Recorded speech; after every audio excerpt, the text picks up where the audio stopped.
अब मेरे द्वारा जो भी होगा मेरे प्रभु करा रहे हैं। मेरे पास जो भी है वो प्रभु का है।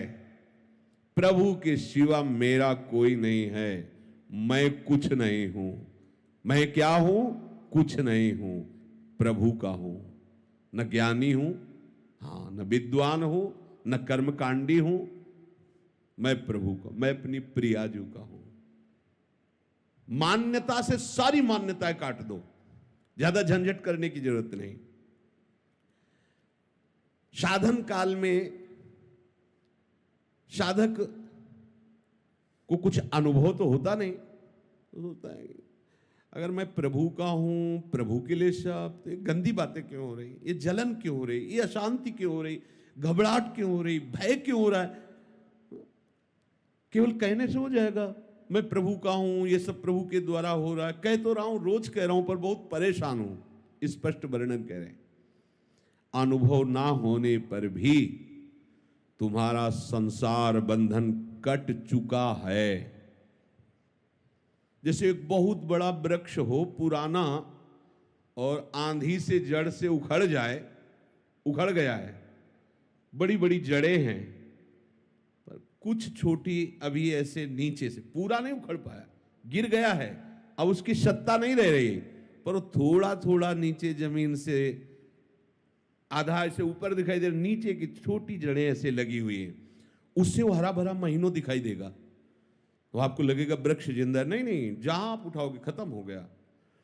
ऐसे ही हम कह तो रहे कि प्रभु का सब कुछ है, प्रभु ही सब करते हैं, तो कुछ जड़ें थोड़ी थोड़ी लगी हुई हैं।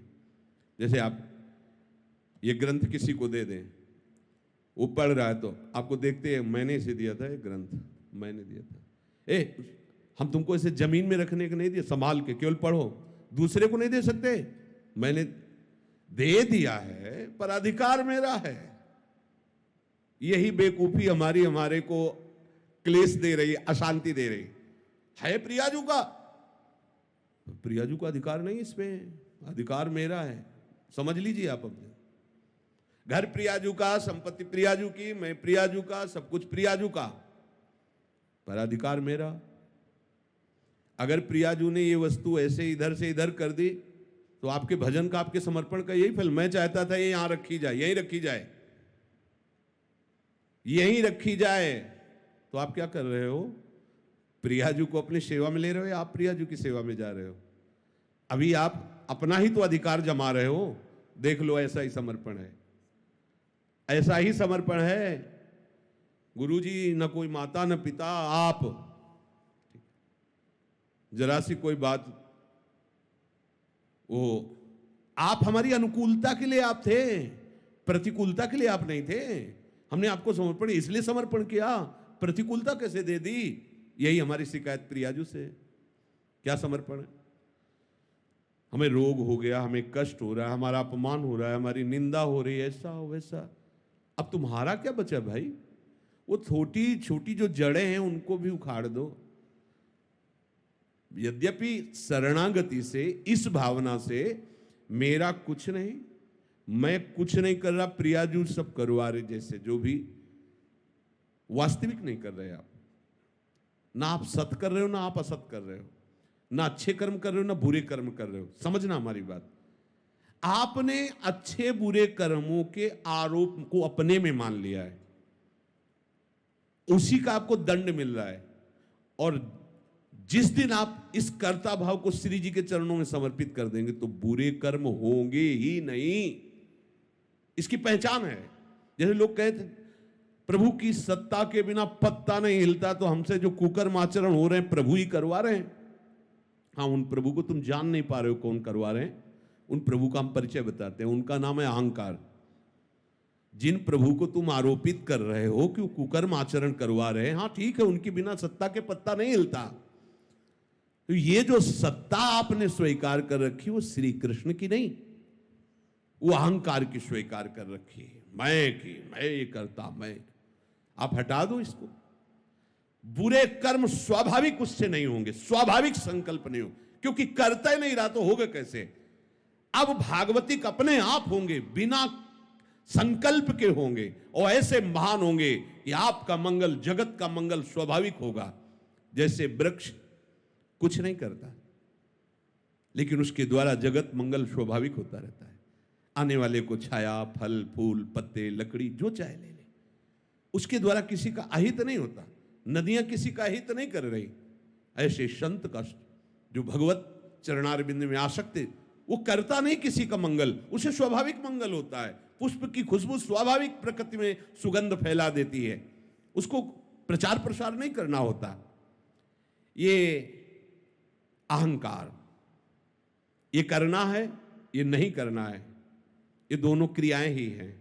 करना भी और नहीं करना भी, दोनों क्रियाएं। जो महापुरुष होते हैं वो इन दोनों से अलग होते हैं। जो करना हो करा लेना, जो नहीं करना है वो ना करवाना। कितना आनंद है, अभी आनंद है।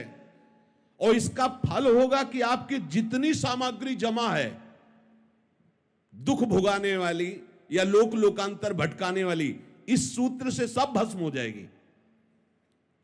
और जो नवीन है वो क्योंकि वो सब इनके पर चतुराई से नहीं, वो चतुर शिरोमणि है। कई बार सुनाया सत्संग में, एक ब्राह्मण बड़े विद्वान, शास्त्र के ज्ञाता, जैसे आप ही सत्संग सुन रहे हो, उनकी सत्ता के बिना पत्ता नहीं हिलता। तो जो हमने दुराचार किया, गोविंद आपने कराया भोगो। अच्छा किया मैंने किया, बुरा किया गोविंद ने किया। और जबकि शुरुआत होती है कि अच्छा किया तो आपने, बुरा किया तो ये मेरा कोई अहंकार है, मेरी कोई वासना है। वो सच्ची बात है, सच्ची बात है। कोई न कोई अहम आप बचाए रखे हो, उसी से हो रहा है। चाह किसको पैदा हो रही? न स्वरूप में चाह है, न प्रभु में चाह है। तो ये जो चाह पैदा हो रही है देहाभिमान में है। देहाभिमान नहीं होगा तो चाह नाम की वस्तु नहीं होगी। बहुत सुंदर उन्होंने उपवन लगाया था, बगीचा, सुंदर बावड़ी, कुआं आदि। बैठे हुए थे, एक गाय अंदर आ गई और घास चरते हुए, कई फूल के पौधे भी है। यद्यपि उनका मारने का उद्देश्य नहीं था, उन्होंने से एक ईंट उठाई, ऐसे कंकड़, और भगाने के उद्देश्य सीधे उसके मस्तक पर लगी और गिरी, मर गई। गौ हत्या प्रकट हुई। वो तपस्वी थे और विद्वान भी थे। गौ हत्या ने कहा, हमें स्वीकार कीजिए, अभी आपने बहुत बड़ा अपराध कर दिया। तो नहीं, हत्या तो मैंने नहीं की। हाथों में देवराज इंद्र का वास है, अलग अलग शरीर के अंगों में देवताओं का वास है। तो ये हाथ के द्वारा कंकड़ उठा के मारा जाना, ये देवराज इंद्र का है। और ये ब्रह्म हत्या, गौ हत्या उन्हीं के पास, देवराज इंद्र के पास गौ हत्या गई और कहा मुझे स्वीकार करो। तो उन्होंने कहा कब अपराध हुआ है शाम से? तो उनका ब्राह्मण देवता ने ऐसा कि हाथ में देवराज इंद्र का वास है। उन्होंने एक धनी मानी पुरुष के रूप में गए, फल फूल भेंट करी, प्रणाम किया, पंडित जी कितना सुंदर बगीचा, किसने लगाया? मैंने, ये सब मैंने 10वें वर्ष से पानी लगा के, खाद लगा, सींच के ऐसा बगीचा प्रशंसनीय।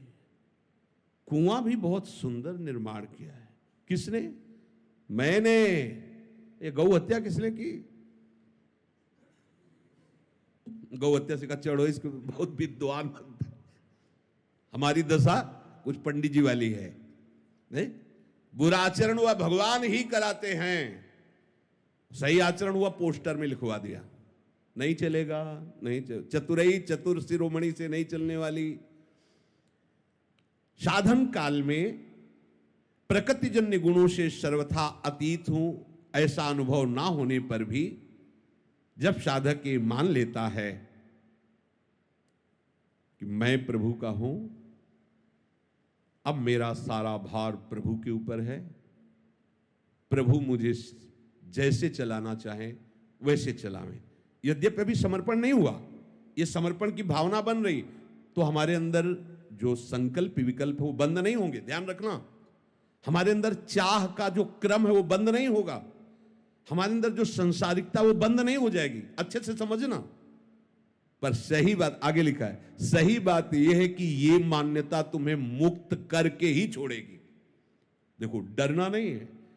ये जो प्रवाह चल रहा है, जैसे कई किलोमीटर से धारा आ रही हो और पीछे पानी रोक दिया गया हो, तो वहां रोकते ही पानी यहाँ थोड़ी बंद हो जाएगा, थोड़ा समय लगेगा, वो पानी निकलते निकलते फिर खत्म हो जाएगा। ऐसे ही सृष्टि चक्र में कामना वासना का प्रवाह चल रहा है। अब इसको हमने सही मान्यता के द्वारा रोक दिया, प्रवाह को। मैं नहीं करता हूं, ये शरीर, ये मन बुद्धि बहुत सूक्ष्मता से देखो, सब प्रभु के हाथ में है, तुम्हारे हाथ में नहीं। सब कोई चाहता है ऐसा सुंदर रूप हो कि सामने वाला देख के मोहित हो जाए, पर ऐसे क्यों हो? क्योंकि तुम्हारी चाह के अनुसार थोड़ी सब हो जाएगा। सब चाहते हैं कि सर्वांग सुंदर, स्वस्थ, अजर, अमर, सब भोग हमें ही मिल जाए, सबका स्वामी मैं बनूं, ऐसा तुम्हारी चाह से थोड़ी हो रहा है। देख लो, जब तुम्हारी चाह से कुछ हो ले रहा है तो चाह क्यों करके फंस रहे हो? ऐसे हो जाओ। पर अज्ञान के कारण पूरा संसार इसी में लगा हुआ है, पूरा संसार वह भटके जा रहा है, दौड़े जा रहा है। अब आपने उस प्रवाह को रोका, बिल्कुल सच्ची से समझ लेना। अगर ये बात हृदय में बैठा लोगे तो आज ही मान लो कि अब तुम्हारा फाइनल ठीक हो गया। आगे आपको अनुभव में, अभी अनुभव नहीं है, धारा है रुक गई है, पर प्रवाह वो अभी धीरे धीरे धीरे, जब वो जहां से रुका वहां से यहां तक का जब पानी निकल जाएगा तो आपको अपने आप दिखाई दे देगा रुक गया। पर वो तत्काल की और एकदम दिखाई दे कि निर्वासनिक हो, ऐसा नहीं है। हमारे अंदर वासनाओं का प्रवाह हो रहा है, हमें अच्छा बुरा भी लग रहा है, कामनाएं भी हैं, पर हम अभी जीवन मुक्त हो सकते हैं। बिगड़ी जन्म अनेक की, अब ही सुधरे आज हो। समझना इस बात को। क्या? प्रभु के सिवा मेरा कोई नहीं। मान लीजिए प्रभु, हे प्रभु आप मान लीजिए कि प्रभु के सिवा आपका कोई नहीं है। अंदर से देखिए, आप अपने जीवन का अधिकार केवल प्रभु को दीजिए। अब वो हमारी प्रशंसा करवाएं, निंदा करवाएं, हमें ऊंचे बैठाएं, नीचे बैठा लें, स्वस्थ रखें, अस्वस्थ रखें, कामनायुक्त रखें या निष्काम रखें, आपका प्रश्न खत्म हो जाना चाहिए। बिल्कुल एकदम अभी वृंदावन धाम में बैठे हुए चर्चा हो रही, इसमें संशय करने की जरूरत नहीं। बिल्कुल आप योगक्षेमम भाम्य हम तेषाम अहम समुद्धरता अहम त्वाम सर्व पापेभ्यो मोक्षयिष्यामि मा शुचा। ये हम नहीं कह रहे हैं, वो कह रहे हैं जिन्होंने सृष्टि सर्वधर्मान परित्यज्य माम एकम शरणम व्रज अहम त्वाम सर्व पापेभ्यो मोक्षयिष्यामि मा। मैं तुम्हें निष्पाप करूंगा, करूं सत्य ते साध, मैं तुम्हें साधु बनाऊं। काहे को बोझा लिए घूम रहे हो? ऐसे डारी भार पे भार परम धन राधा नाम।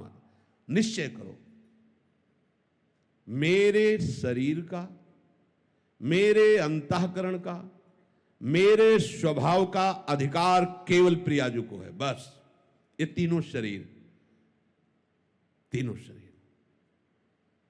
तन वांग मनोभीर अमलई, फिर सोहम तवयु आस, में बिल्कुल सिद्ध सिद्धांत। इसलिए हम रुक रहे, धैर्य पूर्वक विचार करो किसका अधिकार तुम्हारे ऊपर है। बहुत से अधिकारी निकल पड़ेंगे, सब अधिकारियों को नोटिस दे दीजिए कि बहुत बड़े अधिकारी के हाथ में हमारा मकान दुकान सब समर्पित हो गया, तुम्हारा काम खत्म। पर ये केवल बातें हैं, बातों से क्या। जब सखी बातों से प्रीति नहीं उपजती, प्राण देना पड़ता है, समर्पण करना। आप निश्चय करो कि मेरे जीवन का अधिकार केवल एकमात्र हरि गुरु चरणों में, बस किसी का अधिकार नहीं। इसी में फेल हो जाओगे। 100 में 1-2 लाइन के इस पार आएंगे, नहीं पीछे हो जाएंगे। जो कहो हरिवंश रस बिरलो समझनहार, एक दोई जो पाइए खोजिए सब संसार। हरिवंश गोसाई भजन की सकृत माने बिरला को रीत जानी है। उन बिरले में आप सब हो। कितनी सृष्टि है, कितने बैठे हो ऐसे, इतने हो, कितनी सृष्टि है। आप सब बिरले हो, आप सबका आखिरी जन्म है। आप सबको प्रियाजू ने चयन कर लिया है आप अपनी तरफ से तैयारी कर लीजिए। आज ही अभी ही आप भार रहित हो जाएंगे यदि बात स्वीकार कर लेंगे।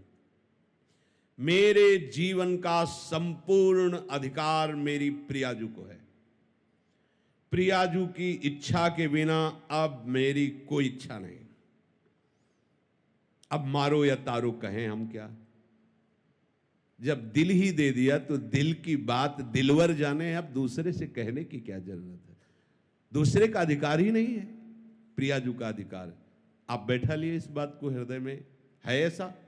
नहीं हो तो कर लीजिए, नहीं तो एक कर्मजाल इतना बड़ा है कि हमारे पास काटने के लिए विवेक नहीं इतना। उसको भस्म कर दिया जाएगा, काटा नहीं जाएगा, पूरा का पूरा भस्म कर देंगे। एक सूत्र केवल, बिगड़ी जन्म अनेक किया वही सुधरे आज। समझो, आज अभी सुधरने की बात कह रहे तो क्या हो जाएगा? मैं प्रभु का हूं इतना मान लेने से अभी आप सिद्ध हो जाओगे क्या? नहीं, वो प्रवाह खत्म हो गया, वो बांध लग गया। अब धीरे से आपको समझ में आ जाएगा कि वो प्रवाह खत्म होता चला जा रहा है। कुछ भी मैं किंचन मात्र भी कुछ नहीं, जो कुछ मेरी प्रिया। हो सकता है कि आपके द्वारा आचरण गलत हो जाए, चिंतन गलत हो जाए, राग द्वेषात्मक वृत्ति भी दिखाई देगी, पर अब उसकी सत्ता नहीं रह गई। अब उसकी सत्ता नहीं रह गई। वो वासना भी, इच्छा भी दिखाई देगी, अब उसकी सत्ता नहीं रह गई। धैर्य पूर्वक समझ लीजिए। इनके मन में वासना चल रही, आपको क्या परेशानी है? तो आपने अपने को उनको दे दिया, वो वासना चलावे या उपासना, आपको क्या परेशानी? मेरी प्रियाजू अब जोई जोई प्यारो करे सोई मोही। लेकिन ऐसा प्यारो करे तो मोही भावे, और ऐसा करे तो ना भावे, ऐसा तो नहीं लिखा ना। फिर आप क्यों करते हो? अभी परमहंस हो जाओगे, अभी परमानंद में डूब जाओगे। बस बात समझ नहीं पा रहे हो। मेरे अंदर तो ये है, तो तुमने दिया क्या है? सब कुछ तुम्हारा ही है, तो तुमने दिया क्या है मेरे अंदर? हम कह रहे हैं तन मन। मन का तात्पर्य पूरा सूक्ष्म शरीर, तन का तात्पर्य स्थूल शरीर, और स्वभाव का तात्पर्य कारण शरीर। नामे कर दो प्रियाजू के, नामे। इधर तुम नामे करोगे, उधर तुम्हारा नाम चढ़ जाएगा। श्री हरिवंश शरण जे आए, श्री वृषभान कुंवरी नंद नंदन, निज कर अपनी चिट्ठी चढ़ाए। प्रिया प्रीतम मुस्कुरा करके देखो, उसने अपना समर्पण किया है, ये लिखा रजिस्टर में। अब काम तो हो गया, यहां मकान बनेगा, तय हो गया, पैसा जमा हो गया। अब आज ही थोड़ी मकान खड़ा हो जाएगा, बड़ा काम है। ऐसे ही ये नामे हो गया है मालिक के। अब उनके पार्षद लग गए हैं झाड़ू पोछा करने में, देर नहीं लगेगी, सब साफ हो जाएगा। अब देर का मतलब अभी शरीर छूट जाए तो भगवत प्राप्ति होगी आपको। अभी वासना रहते हुए भगवत प्राप्ति हो जाएगी, विश्वास करो। भगवान कह रहे हैं, भगवान के वचन, क्षिप्रम भवति धर्मात्मा, बड़े शीघ्र मैं उसे मैं धर्मात्मा बना दूं। भगवान कह रहे, उनके वचन पर तो ध्यान दो। अपनी मान्यता जितनी हमने मान ली है, वो सब हटानी पड़ेगी। मैं अमुक जाति का हूं, मैं अमुक वंश का हूं, मैं अमुक जगह का हूं, मैं अमुक हूं, मैं अमुक का हूं, हटा दीजिए। इसी के लिए साधना की जा रही। नहीं हटा पाएंगे साधना से, दे दीजिए। हमने नहीं देखा श्री जी को कैसे माने हो, कैसे ले लिए, तो गुरु जी को दे दिए, भिक्षा में दे दीजिए।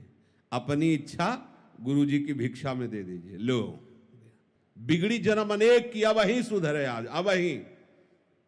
बस जो कुछ तुमने अपना मान रखा है उसे समर्पित कर दीजिए, तो स्वामी के हाथ में संचालन पहले भी था, अब भी है। अहंकार के कारण तुम दुर्गति को प्राप्त हो रहे थे, अब कुछ नहीं होने वाला। अब तुम्हारा कहीं बाल बाका नहीं होने वाला, क्योंकि तुम्हारा कुछ बचा ही नहीं है। तुम्हारा जहां समर्पण हुआ कि तुम्हें उस समर्पण का फल मिलेगा, नित्य निरंतर भगवत प्रीति का वर्धन। पर यह बात सुनने में अच्छी लगती है? जब ये बात आ जाएगी कि आपका सब कुछ है, और इसके बाद जब आपके सामने प्रतिकूलता आएगी, तो स्वामी के ऊपर ही भौं चढ़ेगी।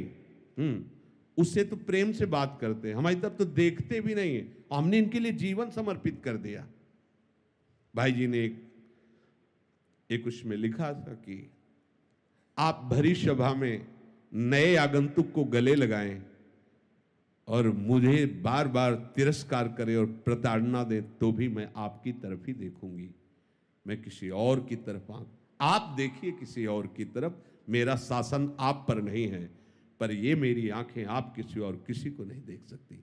समर्पण इस कोटि का।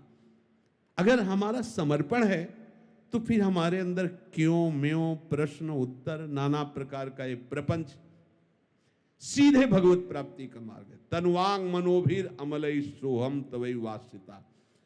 अगर अमलई पहले आ जाता तो थोड़ा विचार करने की बात थी। तनुवांग मनोभीर, ये समर्पित करो तो अमलई अपने आप हो जाओगे। और सोहम तवई वाश्रिता, हमारा संबंध तो पहले से ही है प्रभु से, प्रियालाल से, कोई नया संबंध थोड़ी है, जो है उसी की स्मृति जागृत हो जाती है। तो सोहम तवई वाश्रिता, ये स्मृति जागृत हो जाती है। ये कोई संबंध होता नहीं है, ये दृढ़ है पहले से। हमारा प्रियालाल का संबंध पहले से है, अब भी है, आगे भी रहेगा, पर हम उस संबंध का विस्मरण करके नए नए संबंध मान लिए। उन नए नए संबंधों की मान्यता को पुनः समर्पित कर दो तो जो है वो जागृत